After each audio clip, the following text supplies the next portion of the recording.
नमस्कार.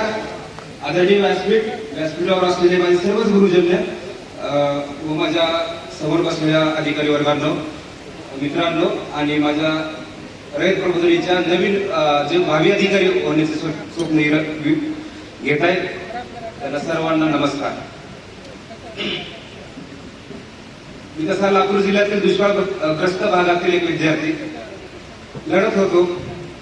Super degree मला घ्यायची होती MBA किंवा इंजिनिअरिंग मध्ये, पण परिस्थिती नसताना ती सोडले ते आणि MPSC येण्याचं माझं प्रोजन ठरलं.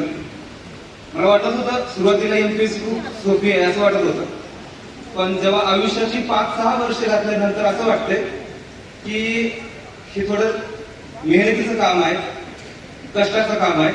आणि या सगळ्या कष्टामध्ये मला माझ्या यशामध्ये 2 वाटेकरी आहेत. पहिला वाटा माझ्या आई वडिलांचा आहे. माझी आई, माझे वडील, माझे भाऊ, माझी बहीण त्यांनी सगळ्या सुखाचा त्याग करून माझ्यासाठी त्यांना जेवढं होता येईल तेवढा प्रयत्न माझ्यासाठी त्यांनी केला. त्याच्यानंतर माझा दुसरा यशाचे वाटेकरी माझ्या रयत प्रबोधनी आहे. 2019ला मी मेन्स देऊन गेलो होतो. 0.25 मार्कांमध्ये मेन्स गेल्यानंतर म्हणजे आर्थिक परिस्थितीच नव्हती थांबण्याची रयतमध्ये किंवा पुण्यामध्ये थांबण्याची परिस्थितीच नव्हती. पण एक संस्था, एक व्यक्ती माझ्या पाठीशी उभा टाकली. आदरणीय माझे मित्र केदार सरांनी आणि उमेश सरांची ओळख आणि रयत प्रबोधनीची ओळख केली. रयत प्रबोधनीने 2019चा इंटिग्रेटचा बॅचचा विद्यार्थी मी. या काळात माझ्या राहण्याची, माझ्या लायब्ररीची आणि माझ्या क्लासेसची सोय ही रयत प्रबोधनीने दत्तक म्हणून केली. आज मला सारखा अभिमान वाटतोय. त्यावेळेस या सगळ्या काळामध्ये 2019-20चा मेन्सचा मी 0 मार्कांनी रिझल्ट गेला फायनल. या सगळ्या काळात वेटिंगसाठी प्रयत्न करावा लागला, थांबावं लागलं. 2022चा मेन्स होती. या सगळ्या काळात काम करत असताना खरोखर तिकडे वेटिंगसाठी प्रयत्न करावा लागला आणि 2020चा मी वेटिंगचा विद्यार्थी आहे. या सगळ्या काळामध्ये गृह विभागातले ऍडिशनल सेक्रेटरी कुलकर्णी सर, तसेच अमोल पाटणकर सर, गायकवाड सर आणि DGP ऑफिसचे कुठे सर यांनी सुद्धा मला सगळ्यांनी मदत केली. मुळात बोलायचं एका व्यक्तीबद्दल, आपण मराठीचा अभ्यास करत असताना अलंकारिक शब्दाचा एक प्रकार आहे, तो आपण अभ्यास करत असतो. त्या प्रकारामध्ये परीस हा शब्द आहे. मी बघितला नाही आणि तो बघितलेला बसलेल्या सगळ्यांनी तो बघितलेला नाही, पण मी अनुभवला एक परीस, की परीस हा एका लोखंडाला जर स्पर्श करतो त्या लोखंडाचं सोनं होतं असं म्हणतात. पण जिता जाणता परीस बघितलाय.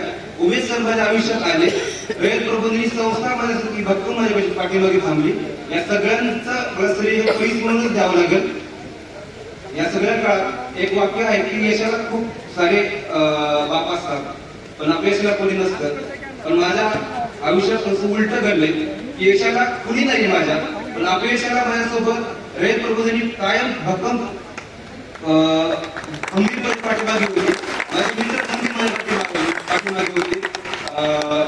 रयत प्रबोधनीतला प्रत्येक व्यक्ती, भरत सर असतील, उदावंत असेल, प्रतीक्षा मॅडम असेल, शुभम कुटे सर असतील, रसाळ सर असतील, आरविदे सर असतील, अतुल सर असतील आणि सगळेच केदार सर असतील, विशाल सुतार सर असतील, विशाल लोढे सर असतील, हे सगळे लोक माझ्या पाठीमागे होते.